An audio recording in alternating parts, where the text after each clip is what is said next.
have joined Talking Points. My name is Dr. Stephen E. Gardner.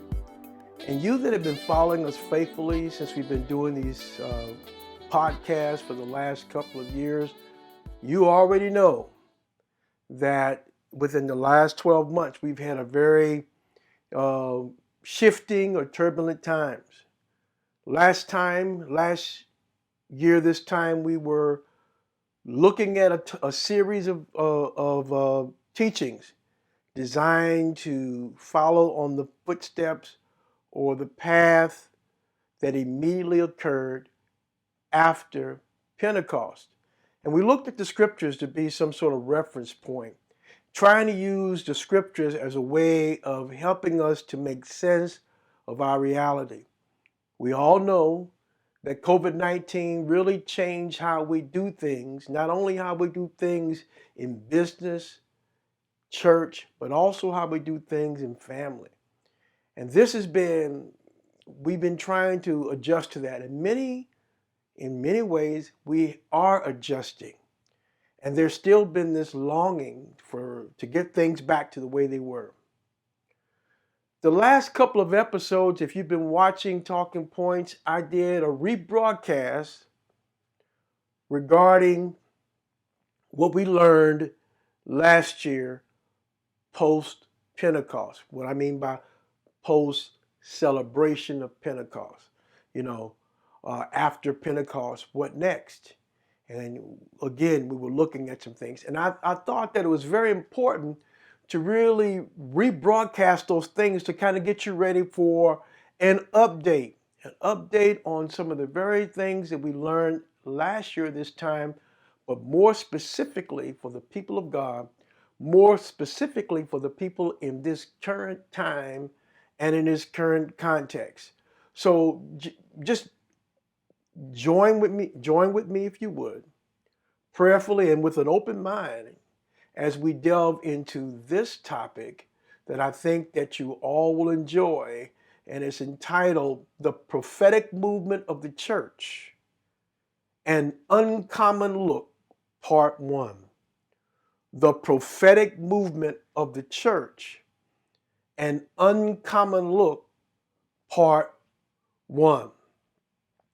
Well, I'm going to read an excerpt from the book called the book Prophetic Jesus, Prophetic Church, The Challenge of Luke Acts to Contemporary Christians by Luke Timothy Johnson.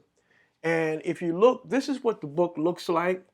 And so I'm going to take an excerpt from the preface, which I will refer to this book, from time to time throughout this series when we're talking about the prophetic movement, because I want to provide some clarity. I want to provide some guidance. I want to provide some sort of context or narrative or framework to help us to understand and look at the prophetic movement of the church through an uncommon lens.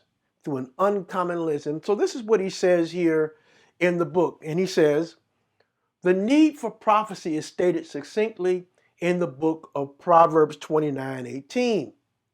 Quote, without a vision or without prophecy, the people perish, unquote. Prophets are the human beings who speak to their fellow humans from the perspective of God, and by so speaking, enable others to envision a way of being human more in conformity with God's own vision for the world. In other words, those who are prophetically inclined are speaking from the perspective of God on how we can be more in sync and conform more to God's vision for the world. And believe you me, God does have a vision for this world. He goes on to say, he said, humans chronically and separately desperately need prophetic visions. Humans chronically and desperately need prophetic visions. Without them, the world runs all too smoothly on the basis of programs and politics formed exclusively by human reason. And human reason severed from God's saving word tends to become simply kind of cunning. Without prophetic challenge, the world quickly becomes structured along lines of expediency and self-interest. There probably has never been a time when at least some Christians did not long for the voice of prophecy that could challenge the usual assumptions and accustomed practices in the world and in the church itself, and jolt people into a new insight and empower them with new energy. Our age is no exception. We need prophecy. The church today particularly needs to hear the voice of prophecy in order to carry out its own prophetic mission. So, like I said, this is an excerpt from the preface of this particular book, but I think it provides some sort of intro as to why we need prophecy and why the church needs prophecy. And I want to take us on an uncommon look to discuss some things that really pertain to our time, whereby we're using the scriptures as our guide to make sense of the present time and to respond with our present mission. We're also going to learn that there are certain things that may have not been looked at or may have been theologically or either denominationally excluded from the narrative that pertains to the prophetic movement of the church. We're going to learn how maybe certain groups tend to be more prone or more lean more to the prophetic dimension or the prophetic activity of the church that may look like or be displayed in terms of the charismatic or the Pentecostal, the neo-Pentecostal expression. Nothing wrong with that. But we're also going to learn that there are expressions, there are truths about that come from the scriptures that refer to prophecy that are being excluded from the church today that was part and parcel of the original church called the people of the way during the time immediately following Jesus' resurrection. So we're going to look at that. We're going to try to make sense of this. And so in doing that, I think one of the first places that we really need to look at, we need to go to the scriptures. So I want to invite you to the Acts chapter 2, verse 1 through 4. And here is a quote. When the day of Pentecost had come, they were all together in one place, and suddenly from heaven there came a sound like the rush of a violent wind. And it filled the entire house where they were sitting. Divided tongues as of fire appeared up among them, and a tongue rested on each of them. And all of them were filled with the Holy Spirit and began to speak in other languages as the Spirit gave ability. Beginning at verse 5. Now there were devout Jews from every nation under heaven living in Jerusalem. And at this sound, the crowd gathered and were bewildered, because each one heard them speaking in the native language of each. Amazed and astonished, they asked, are not all these who are speaking Galileans? How is it that we hear, each of us, in our own native language? Parthians, Medes, Elamites, residents of Mesopotamia, Judea, Cappadocia, Pontus and Asia, Phrygia, Pamphylia, Egypt, and the parts of Libya belonging to Cyrene, and visitors from Rome, both Jews and proselytes, Cretans and Arabs, in our own language, we hear them speaking about God's deeds of power. All were amazed and perplexed, saying one to another, "What does this mean?" But others sneered and said, "They are filled with new wine." So now let's think about what we are seeing here. Let's think about this picture here. Imagine here you are as a devout Jew. And part of your ritual, as it were to go where? You were to visit Jerusalem. If you didn't live in Jerusalem, there were three major feast days that devout Jews all participated in, if possible, if they could. And that was the Feast of Passover, the Feast of Pentecost, and the um, the other feast that has to do with Feast of Tabernacles or the Day of Atonement time. That during that time, Jews would try to go. Devout Jews would try to go and visit Jerusalem at that time to express their faith. And so imagine, here you are coming from those regions that we just saw there, those from Parthians, Medes, and Arabs, and those from Africa and other aspects of that region. You come here to worship, and all of a sudden, something breaks off, an outbreak happens. But it's not the kind of outbreak that I would consider to be some sort of plague or some sort of or some sort of pandemic, as it were. But it was an outbreak of a supernatural movement that was witnessed by everybody there in that particular region, and especially witnessed first by those who came to worship, which indicates the place of worship many times are where the miraculous happens.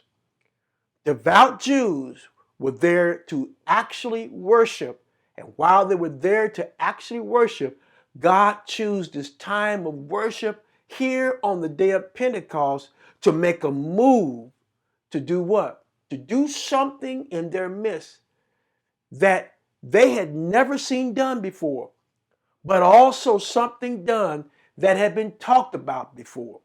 So here we find the disciples' expectation on the day of Pentecost signaled the arrival of the promise of power, which was clearly indicated in the Luke 24 pericope that says, quote unquote, "And see, I'm sending upon you what my Father promised. So stay here in the city until you have been clothed with power from on high." However, this event has more to yield and to expand upon than what our common education or interpretation has been. Here we find that before Jesus departed, he spoke of something specific that would happen, and that which would happen would be a dispensing of power. He did not say that the dispensing of this dunamis or this power or this promise of the Father would occur on the day of Pentecost.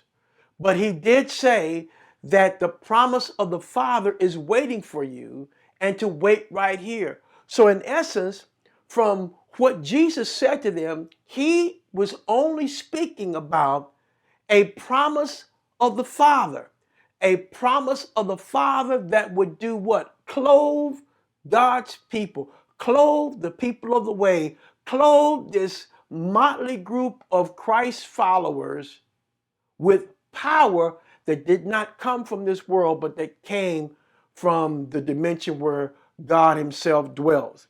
And so it was a promise of the Father. So try to look at, I know we spent a lot of time talking about the day of Pentecost and Pentecostal individuals and charismatic individuals, but in the minds of the disciples, in the minds of those followers, the words of Jesus only indicated that what was going to occur And the reason why they had to remain in the city was what? The promise of the Father. The promise of the Father. So try to envision what was to occur was something that God had already promised his people. And part of that would be an endowment of power. Let me say it like this. The kind of power that they would see clothed upon their life would enable them to do the same things that Jesus did. Jesus said this very clearly. He said, the works that I do, I'm quoting from John chapter 14, the works that I do, you shall do also. And greater works than these shall you do, because I'm going to my Father. So, what can we learn then from the beginning part of verses 1 through 4? What can we learn from reading here? What was being said there in context, and what can we draw from that to speak to us in our present and current context? Let me put it out like this. When God is wanting to do something new in the earth, a fresh sound from heaven is heard, and is picked up by more than just one person. Now, let me elaborate upon that. The Bible says that in the mouth of 2 or 3 witnesses, every word is established. In fact, when Jesus sent out his disciples and he told them before he left, as we read back in the earlier chapter of Acts chapter 1, he said, you'll be my witnesses. In other words, that I'm going to send you out because you've seen and you've witnessed what has occurred here. You've witnessed my resurrection. You've witnessed my display of power. You've witnessed all of these things. And so when God is wanting to do something new in the earth, a fresh sound from heaven is heard. But guess what? It's not that hearing of God's own fresh sound is picked up by more than just one select group of people. So that busts apart this whole idea of this remnant theology that only God reserves certain revelation to certain groups of people. Let me tell you, God is open to speak to anybody who will listen. Let me say that one more time. God is open to speak to anybody who will listen. And so when God is wanting to do something new in the earth, a fresh sound from heaven is heard and is picked up by more than one person. And let me tell you, when God is doing something in the earth, let me tell you, he just like he's doing it globally and not just locally. Yes, I know and believe that there are local moves of God. And we've seen those things and we've interpreted those things when we talk about the Azusa Street revival. But even the Azusa Street revival, even though it was a local, but what? The impact became global. And so I believe that this works both ways, that there are impacts local that spread globally, and then there are also global impacts and movements that impact us locally. Let's go on a little bit further. Believers and skeptics alike may witness the same event. Now, let me say this. In the last 12 months, we have some bittersweet feelings about what has occurred in terms of the pandemic. And we find people to emerge into the scenes that are giving both their rendering of it, how God is in play with it. Some are giving how science is in play with it. Some are giving conspiracy theories and so on and so forth. But is God behind this? That's something for you to conclude. I'm not saying God caused the pandemic, but I'm saying our response to life and to the way of living should cause us to step up our game to really find out, God, what is it that you want me to do now and in this time? And if anybody is the ones to be on the cutting edge of what God intends to happen in the earth, it should be the people of the way, or should I say Christ followers. So just like we had this pandemic witnessed by believers and skeptics alike, I'm saying the same thing happens when God is doing something new and fresh in the earth. Believers and skeptics of life may witness the same event.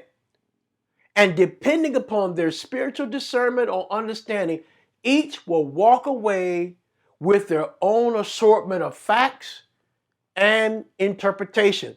Pretty much like we see here in the book of Acts. All, you know, they heard these people speak in their languages and in their own language. They were trying to figure this out.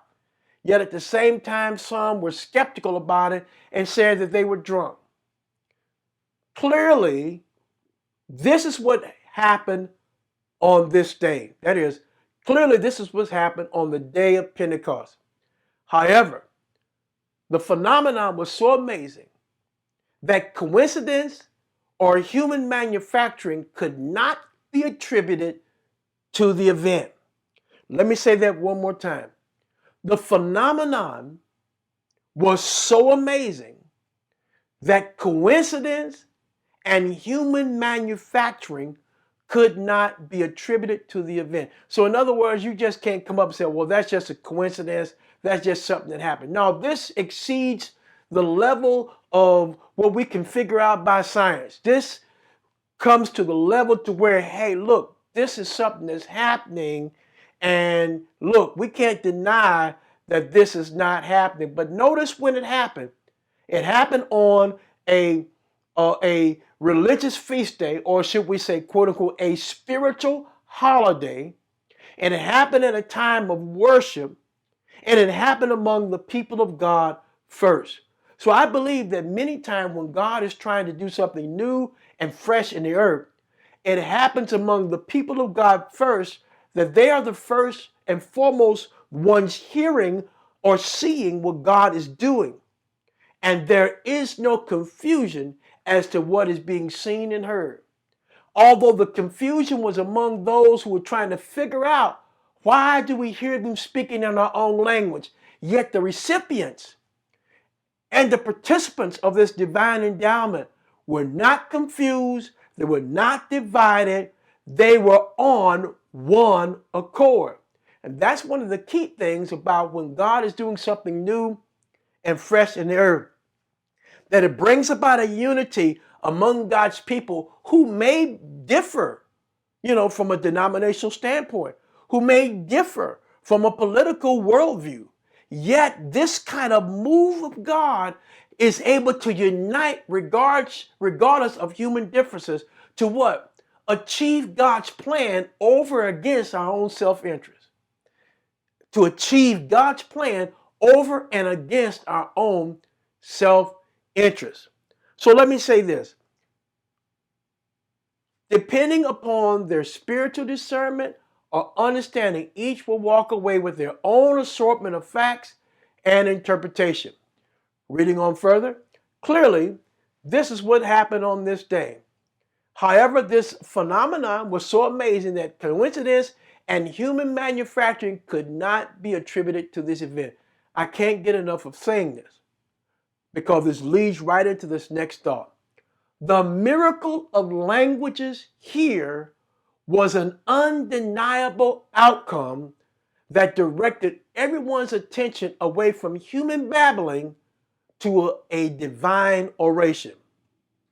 The miracle of languages here on the day of Pentecost was an undeniable outcome that directed everyone from human babbling to a divine oration.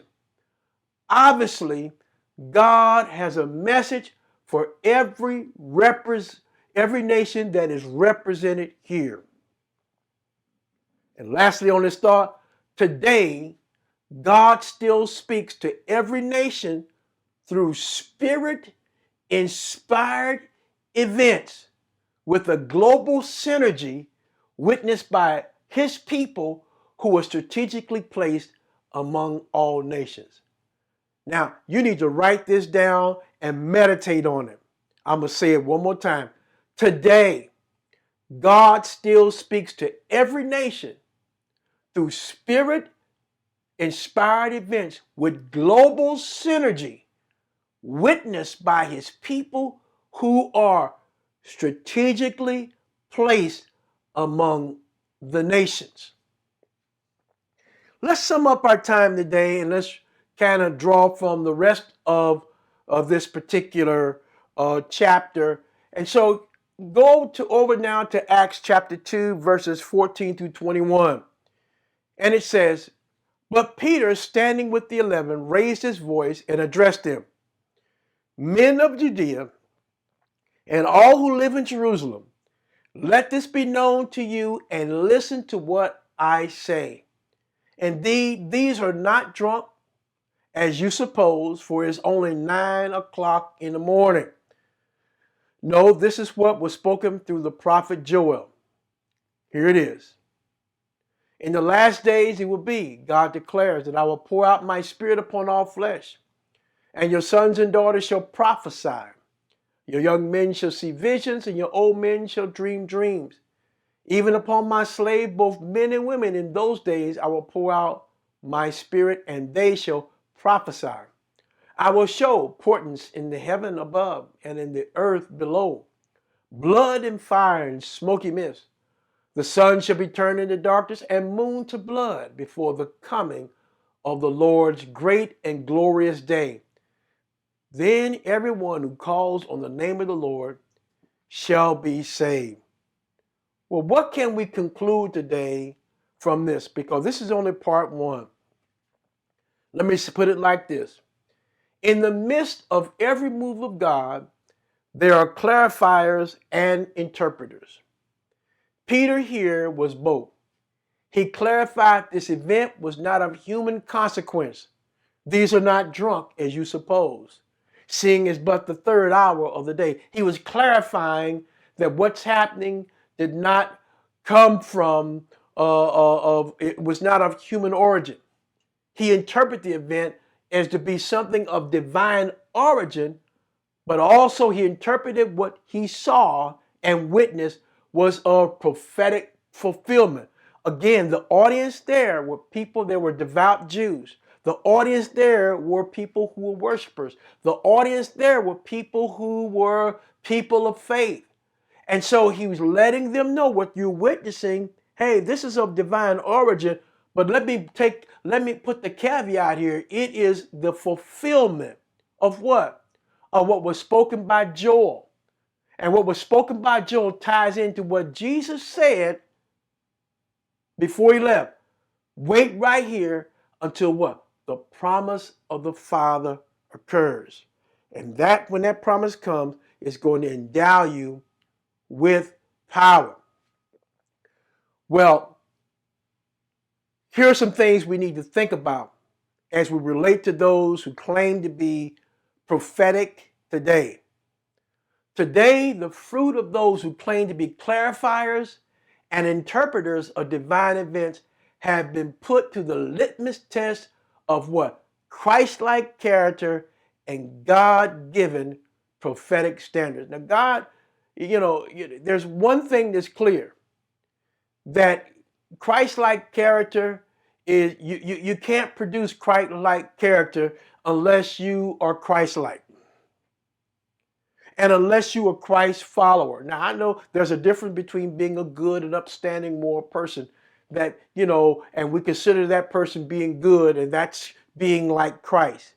The kind of Christ-likeness I'm talking about comes from a place where God himself inside the individual is so aligned with the nature and character of the Almighty to the point that that's what they're compelled to express in the world. That is Christ-like character and God-given prophetic standards. And when we begin to interpret God-given prophetic standards, we can't just look to contemporary books today to try to get some sort of pulse as to what these prophetic standards look like, but because these prophetic standards that we're talking about amongst people who are of the Judeo-Christian expression, you have to look to the Holy Scriptures. You've got to look to the Hebrew Scriptures as well as the New Testament literature. Those who are clarifiers and prophetic interpreters today have the same commission that both the prophets of the Hebrew Scriptures and the New Testament literature have. And that is not to speak from themselves, but as oracles of God. If you are prophetically inclined, if you are a prophet, you should not be speaking from yourself. You should not be speaking from your own worldview. You should not be speaking from your own political leaning. You should be speaking as the oracle of God. And if I'm speaking on behalf of God, as the oracle of God, to the people of God, look, it's going to be in concert with the plan of God. God has a plan for this world, and it's going to take prophetic people to get their act together first and to purge themselves of things that are not Christ-like and to align themselves once again with the God-given prophetic standards of both the Hebrew Scriptures and the New Testament literature. And secondly and lastly, those who fit this role are those who are not seeking glory or self-recognition as being prophetic. Peter's intention in the text revealed that this moment was not about him. He clearly directed the attention of his audience toward the living God. And one of the things that I feel that really takes away from God's oracle today amongst his people is when you have people that may have the gift of prophecy, but they say, they put it out in a way to say, look at me. And they use that gifting as a way to what? Further their own agenda, whatever that agenda may be. True prophetic people are clarifiers and directors to get people to look toward the divine as to what's happening and what should be happening and occurring amongst the living and amongst humanity. Well, this is part one, and there's more to this. But I want us to think about, are you a clarifier or interpreter of the events of time? Are you one that leans toward and uses the scriptures to identify what your standard is? Or are you just simply one that wants to be seen by others as having the mouthpiece of God? Think about it. Be back with us next week as we talk about the prophetic movement, An Uncommon Look, part 2. We'll see you then. God bless.